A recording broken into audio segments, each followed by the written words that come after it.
going to tell you a story, but I'm maybe going to take you back into your childhood. Today's Thursday Thoughts are leaning into the esoteric, because I have become aware that there is a spiritual awakening in myself, but it's actually been happening all my life. And this is where I want to take you back into your childhood, because I just want to tell you about a few real indicators that I haven't missed, but I really haven't been following my true purpose, and the universe has kept doing this to me, and I still haven't paid any attention. I'm just having too much fun on earth, clearly. So when I was a little girl and I used to walk to school, and people had flowers and plants in their front garden, I would touch all the plants and say hello and good morning to them and hold their leaves, and I was aware instinctively that different plants have different vibrations and feel differently. And I just thought everybody did that, and I thought everybody was aware of that. And I was quite a young child. I mean, we're talking about junior school, primary school. And then I used to talk to the plants, and as I got older, I think we're sort of maybe in the 1970s, the media really ribbed King Charles when he was Prince Charles, and they said, you know, oh, he's nutty because he talks to his plants. And I was thinking, I remember I was in the living room and my mum was there. I looked at my mum and I was thinking, doesn't everybody do that? Oh, so then I learnt not to do it, and I learnt not to tell people that I did that. And then also when I was a child, maybe I was even younger, may have been about, I don't know, under 5 years old maybe, because in my memory, I just remember having this absolute tantrum paddy, which I wasn't really prone to as a child. So I must have been very young and not being able to communicate properly. And my dad was going, it was dark, but it was very early. It was probably about sort of, I don't know, 6 o'clock or 7 o'clock, and I'd been put to bed. So, and my dad went out, and he went out to look for his uncle Eric, who I really liked. But I was screaming at my father, my dad, and I was saying, don't go out, because, you know, he's already dead. Anyway, off my dad went. My mum put me to bed and she scolded me. That was a really wicked thing to say, you know, and I was thinking, why is it wicked to tell the truth? And I've always been the sort of person that just tells my truth, and I don't hide my truth very, you know, diplomacy is not my middle name. But I think that goes back to childhood, and I wonder if you can relate to me there, because I knew that my great uncle was dead. And I was trying to tell my parents that. But of course, as a child, I wouldn't have known that that wasn't the thing to do. To just know things is not the thing to do. So then fast forward, you know, a bit more. Teenage years, going out, drinking too much alcohol, falling in love, that sort of thing. That's all that, lovely.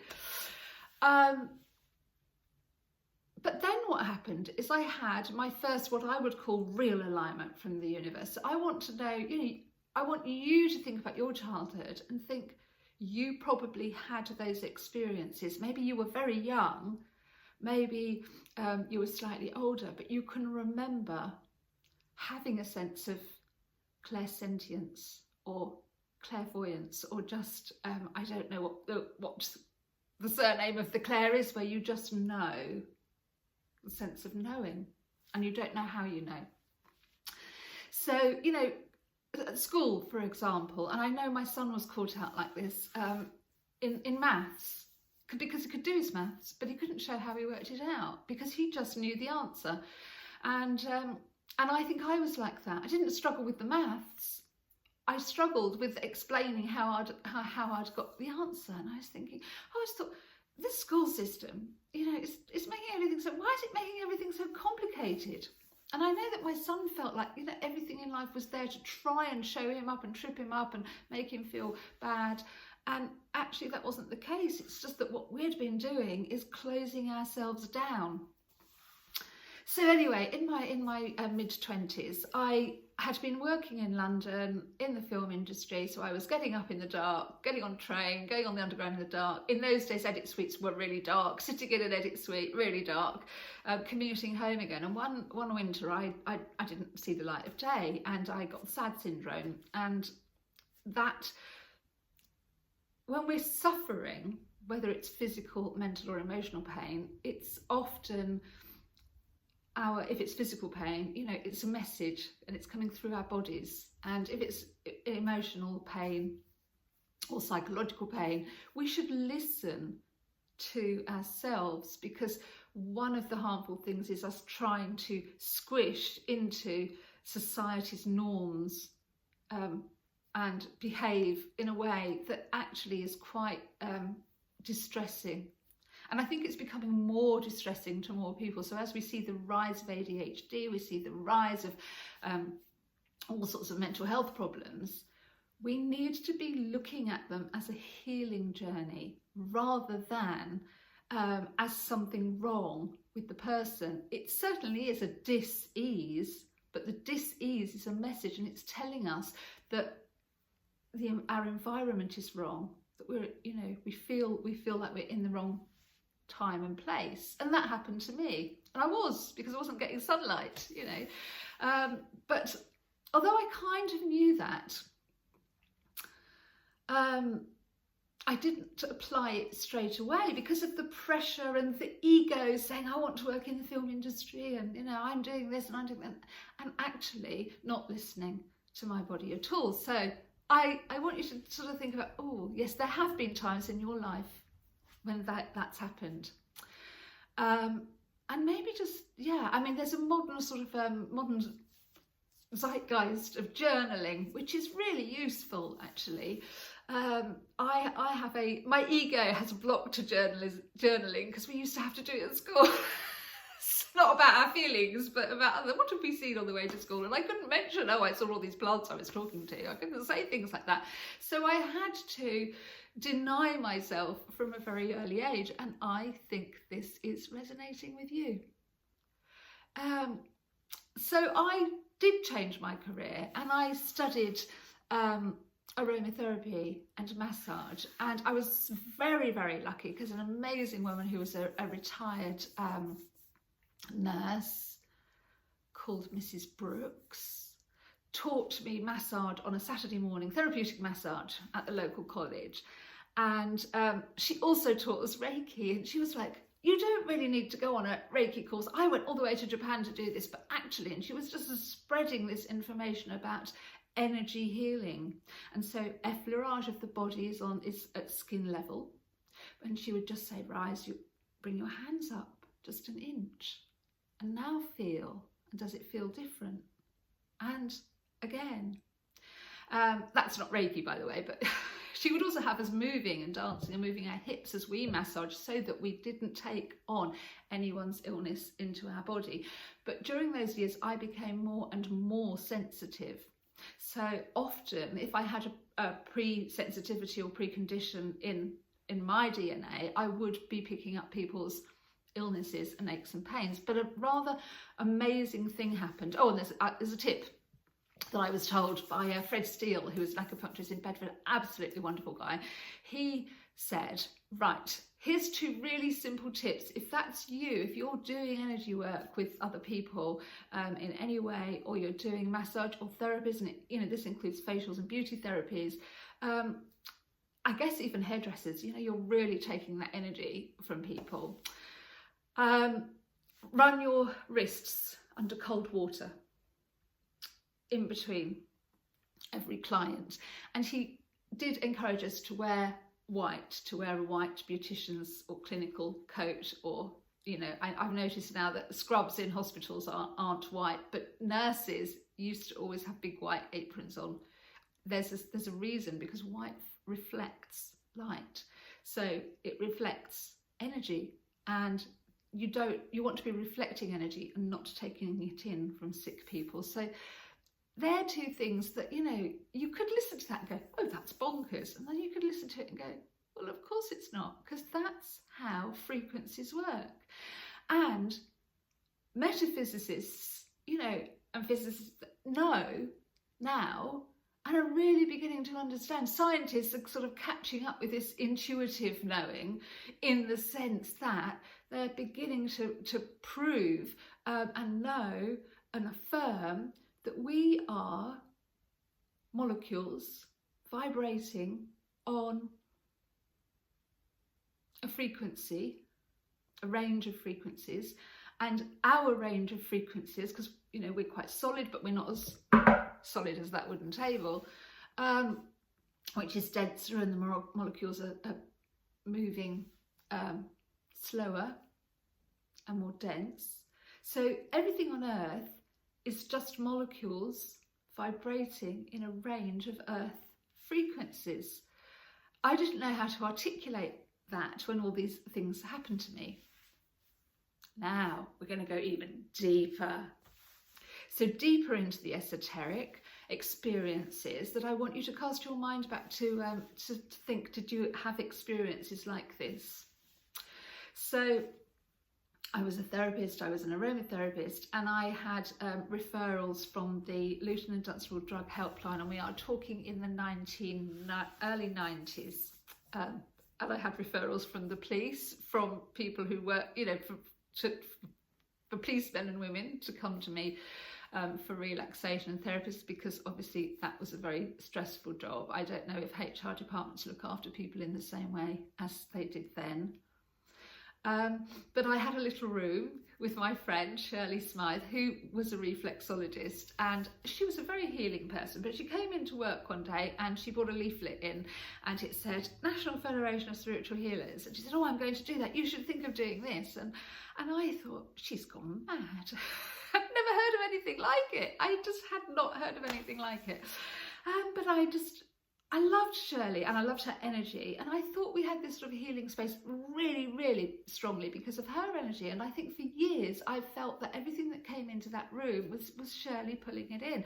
And I'll give you one example. Was, you know, we shared the room, it's a tiny room, we shared the room, and we both had other jobs. And she popped in one morning and she brought a crystal elixir remedy in. And again, I was like, crystal elixir remedies, what is going on here? And she said, oh, there's a man, he's going to pop in. And she described him to me, and she said, but I've got to go to work and this is for him. And off she went. So I assumed that he was one of her customers, clients that had come for reflexology or whatnot, and he'd seen Shirley and she'd made this thing for him. So this man appeared in the afternoon to this description, so I recognised him. And so I asked him, you know, can I help you? Professional meet and greet, as it were.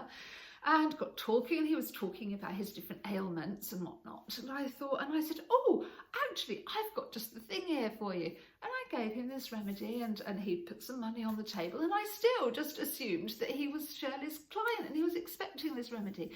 And so later in the day, I saw Shirley that evening, and she said, oh no, I've never seen him before. I just had this dream before I woke up this morning, and I knew he was coming, and I knew this is what he needed. And again, I was still in the realms of disbelief around this kind of clairaudience, clairsentient, or how she had known in her dreaming. So I'm asking you, are there times in your life where just before waking, you have seen something, you have experienced something, and then during the day, you have had a feeling of déjà vu because that something has happened? I bet you have, because you wouldn't be here listening to me if you hadn't. So here's another thing. So we had this beautiful room, and I would work on people, and I would use a guided visualization. So I would be massaging people. And I said to this woman, you know, I took her down, and she went down onto the beach, and she went into the sea, and she was very relaxed, and we went deeper and deeper in. And the visualization correlated with me working on knots and stresses, you know, in different parts of her body. And that's how it should work, rather. That's how it normally worked. But this particular day, I just did some effleurage again. And I'd taken her down into the deep sea. And then it was as if something literally elbowed me out of the way. I was like, what? What's going on? And I stepped back and I stood at the corner of the room and I watched, and there were light, I would say light beings, that makes it sound like they were a bit, you know, ETs or something, and it wasn't. There was just these forms of light, as if there was these light beings working on this person. And there was a lot of coloured sort of balls of light in the room. And I was just mesmerised and feeling, wow, what's going on? Wow, okay. And then it sort of faded away, and I suddenly checked my watch and realised she had a school run to do. Oh gosh, I sort of ran back, started massaging her and bringing her up from the deep sea. And when she came back to the room, she said to me, wow, that was the most amazing treatment I've ever had. That was the most amazing massage I've ever had. And because of my ego, and also because I hadn't understood what had happened, I said, oh, thank you very much. I'll see you next week. I'll own that. I still thought the magic around this room was because of my friend Shirley. And I didn't really, I sort of digested that. So wind on a couple of years, and I'd had a pelvic inflammatory infection. And I'd been rather naughty, because in those days the doctors used to come to see you when you were bedridden. So the doctor would come out and said, you know, you need to be in hospital, because he'd taken my vitals and what have you. And I didn't want to go to the hospital. And I said, no, I'm not going to the hospital. And I remembered this occasion in the room with the lights. So I laid down on my bed, face up, and I called them in. I called the beings into the room. I said, look, I need some light healing. I need some healing. And I didn't see light beings that time, but I did see the balls of light again, the different balls of coloured light. And so in my pelvic inflammatory area, imagine there was all colours of light going in, and then a white light. And then my temperature went down, everything was, you know, I was fine. And I sort of accepted these things. Now, I was quite old, I mean, I was in my late 20s, but I want you to think about times where maybe that's happened to you and you've seen something and you thought, oh, is that a sunlight? Is that a reflection? Or maybe you've consciously called something in. Maybe you go to church and you've seen this happen. Maybe you've had an experience where you just maybe thought you were dreaming or hallucinating.